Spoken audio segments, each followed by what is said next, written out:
আসসালামু আলাইকুম রহমতুল্লাহ। প্রিয় দর্শক, সবাই মিলে আল্লামা তারেক মনোয়ারের বিরুদ্ধে আপনারা লেগেছেন, জামাত শিবির সহ কওমি সবাই। দেখেন, আমাদের এই মৌলানা তারেক মনোয়ার তিনি এমন জায়গায় পৌঁছে গিয়েছেন যে জামাতের অনেক লোকেরা, শিবিরের অনেক লোকেরা, এমনকি জামাতের যে উলামা বিভাগ আছে তারা অনেকটাই কিন্তু তারেক রহমানের উপর বিরক্ত এবং তারেক মনোয়ারকে পছন্দ করে না। এটাই হচ্ছে বাস্তবতা। তারপরেও আল্লামা তারেক মনোয়ার তার পরিবর্তনের জন্য, তাকে শুধরানোর জন্য অনেক চেষ্টা জামাতের পক্ষ থেকে, জামাতের যে উলামা বিভাগ আছে সেখান থেকে কিন্তু করা হয়েছে এবং আমরা বিশ্বাস করি আল্লামা তারেক মনোয়ার তিনি পরিবর্তন হয়েছে।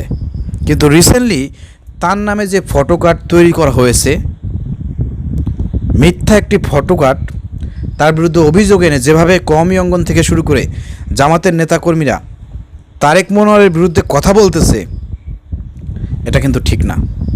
এটা ঠিক না। আপনারা বুঝতে পারতেছেন যে তারেক মনোয়ারের বিরুদ্ধে একটা ষড়যন্ত্র চলতেছে। এই ফটোকপটা মিথ্যা, এটা তিনি বলেন নাই। তিনি লাইভে এসে বলেছেন যে আমার কোনো ফেসবুক আইডি নাই, আমি এই ধরনের কোনো বক্তব্য দিই নাই, এই ধরনের কোনো পোস্ট করি নাই। এরপরেও দেখতেছি কওমি অঙ্গন থেকে অনেকেই তার পূর্বের ভিডিও ক্লিপস চালিয়ে তাকে অপমান করার চেষ্টা করা হচ্ছে। এটা কিন্তু খুবই দুঃখজনক। আমরা বলতে চাই তারেক মনোয়ার পরিবর্তন হয়েছে। তার অনেক সমালোচনা আপনারা করেছেন, জামাত শিবির বেশি সমালোচনা করেছে এবং তারেক মনোয়ারের যে ফিল্ড ছিল, আল্লামা দেলোয়ার হোসেন সাঈদীর বিকল্প যে ফিল্ড তৈরি হয়েছিল, সেই ফিল্ড কিন্তু নষ্ট হয়ে গিয়েছে তার এই ধরনের চাপাবাজির কারণে, তাকে নিয়ে আলোচনা সমালোচনা বিতর্কের কারণে। জামাত শিবিরের লোকদের কাছে তিনি গ্রহণযোগ্যতা হারিয়েছেন, যার কারণে তার কিন্তু সেই ফিল্ড নষ্ট হয়েছে। এটা তিনি বুঝতে পেরেছেন, যার কারণে তিনিও পরিবর্তন হয়েছে। কিন্তু আমরা দেখতে পাচ্ছি প্রিয় দর্শক, মিথ্যা ভুয়া ফটোকার্ড তৈরি করে জামাত শিবির এবং কওমিদের মধ্যে একটা দ্বন্দ্ব লাগানোর জন্য একটা পক্ষ কাজ করতেছে। তার সঙ্গে তাল মিলিয়েছে কওমি অঙ্গনের কিছু ভাইয়েরা, উলামা বিভাগ, তারা তাল মিলিয়েছে এবং সেই ফাঁদে পা দিয়ে তারা জামাতের বিরুদ্ধে বক্তব্য দিচ্ছে। এখন তারেক মনোয়ারের ব্যাকগ্রাউন্ডে কিন্তু জামাতের ট্যাগ লেগে গিয়েছে। অতএব এখানে ব্যক্তি তারেক মনোয়ারকে শুধু আক্রমণ তারা করে না, তারা মূলত, যেহেতু তিনি জামাতি বক্তা, তাদের মূল টার্গেট হচ্ছে জামাতকে আঘাত করা, জামাতকে ঘায়েল করা। এই জন্য তারা কিন্তু সুযোগ পেয়ে জামাতকে ঘায়েল করতেছে। এজন্য দেখেন, এই স্রোতে গা ভাসিয়ে দিলে হবে না। জামাত শিবিরের ভাইদেরকে বলতে চাই, আপনারাও স্রোতে গা ভাসিয়ে দিয়ে তারেক মনোয়ারের বিরুদ্ধে আপনারা বক্তব্য দিচ্ছেন, সমালোচনা করতেছেন, কিন্তু বুঝতে হবে তারেক মনোয়ার পরিবর্তন হয়েছে। তিনি অযথা চাপাবাজি বন্ধ করে দিয়েছেন, তিনি পরিবর্তন হয়েছেন। অতএব আমরা তাকে নিয়ে আর সমালোচনা না করি। তাকে নিয়ে যারা মিথ্যা সমালোচনা করতেছে তাদেরকে আমাদেরকে দাঁত ভাঙা জবাব দেওয়া উচিত। তাদের স্রোতে গা ভাসিয়ে দিয়ে আমরা সবসময় তারেক মনোয়ারের সমালোচনা করব, বিষয়টা কিন্তু এরকম হওয়া উচিত না।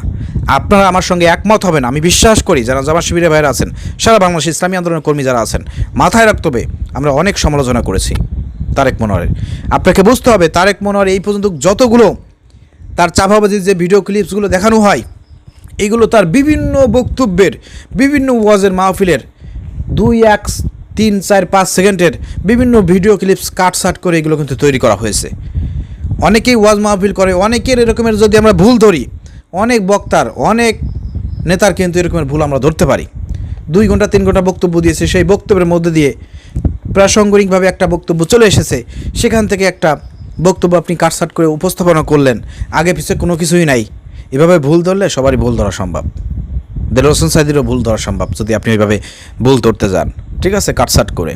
তো এইগুলো ভাই সময়ের প্রেক্ষিতে তিনি অনেক বক্তব্য দিয়েছেন, সেসব বক্তব্যের মাঝ থেকে কিছু বক্তব্য যেগুলো জনগণের কাছে মনে হয়েছে যে এগুলো আসলে ঠিক হয় নাই তার দিয়া, তিনি এই কাজগুলো করতে পারেন না, তিনি এগুলো করেন না, চাপা মারছে, এরকমটা আমাদের কাছেও হয়েছে, আমাদের কাছেও মনে হয়েছে। কিন্তু তিনি কিন্তু এর প্রত্যেকটা আলোচনার, প্রত্যেকটা বিতর্কের সমালোচনার কিন্তু তিনি জবাব দিয়েছেন।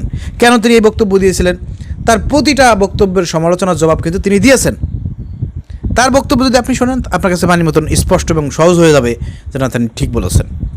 অর্থাৎ আমরা বিতর্ক না করি, মিথ্যা একটা ফটোকপের উপরে ভিত্তি করে নতুন করে তারেক মনোয়ারকে ডিপ্রেশনে ফেলানো, তার বিরুদ্ধে বক্তব্য দেওয়া, তাকে নিয়ে আলোচনা করা, এটা কিন্তু ঠিক না।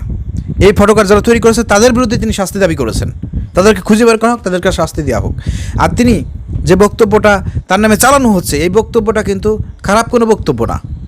তিনি আব্দুল মালেক বাইতুল মোকাররমের খতিব, তাকে সতর্ক করা হয়েছে এই বক্তব্য যদিও তিনি দেন নাই, কিন্তু আমি এই বক্তব্যটাকে অ্যাকসেপ্ট করতেছি। এই বক্তব্যটা যে খারাপ বক্তব্য বিষয়টা এরকম না। বলা হয়েছে যে বাইতুল মুকাররমের খতিব যে আগে পালিয়ে গেছে, হাসিনার সাথে গেছে না, তো সেটাই সতর্কবার্তা করা হয়েছে। ঈদের ময়দানে সেখানে তারেক রহমান এসেছেন, সালাউদ্দিন আহমেদ স্যার এসেছেন, তারা মাথায় টুপি দেয় নাই, তিনি টুপি পরিয়ে দিয়েছেন। এই জন্য আবেগে গা ভাসায় দিলে হবে না, মাথায় রাখতে হবে যে বাইতুল মুকাররমের খতিবদেরও পালায় যাওয়ার সম্ভাবনা এর কিন্তু আছে, আগেও ছিল, নতুনভাবেও কিন্তু আছে। কিন্তু অনেকের মাইন্ডে লাগছে যে বাইতুল মুকাররমের খতিব আব্দুল মালেক, তিনি তো বড় মাপের একজন মুফতি বললে ভুল হবে, তার উপরে যা থাকে সেটা ফকি বলতে পারেন। তো তার ব্যাপারে এই ধরনের মন্তব্য অনেকে সহ্য করতে পারে নাই। আরে ভাই, এই পৃথিবীতে যে যত বড় মুমিন ইমানদার, তার উপর জুলুম নির্যাতন সবচাইতে বেশি। যত ইমাম সাহেব ছিলেন, 4 মাযহাবের 4 ইমাম, তাদের অবস্থা দেখেন তো। তারা তো বড় বড় মুফতি, মুহাদ্দিস, বড় বড় ফকি ছিলেন, ইমাম ছিলেন, তাদের উপর কি নির্মম নির্যাতন নেমে এসেছে। আপনি বাইতুল মুকাররমের খতিব, আপনি সাধারণ জীবনযাপন করেন, সাদাসাদিভাবে চলাফেরা করেন, কিন্তু আপনার কি মনে হয় না যে সাহাবীদের সঙ্গে, ইমামদের সঙ্গে আমার জীবনের কোনো মিল পাচ্ছি না? সবাই আমার উপরে খুশি, বাতিলরা আমার উপরে খুশি, জালেমরা আমার উপরে খুশি, কেউ কিছুই আমার বলতেছে না। তার মানে বুঝতে হবে যে আমারও আসলে সিস্টেমে আমি চলাফেরা করতেছি, হক কথা বলতে পারতেছি না।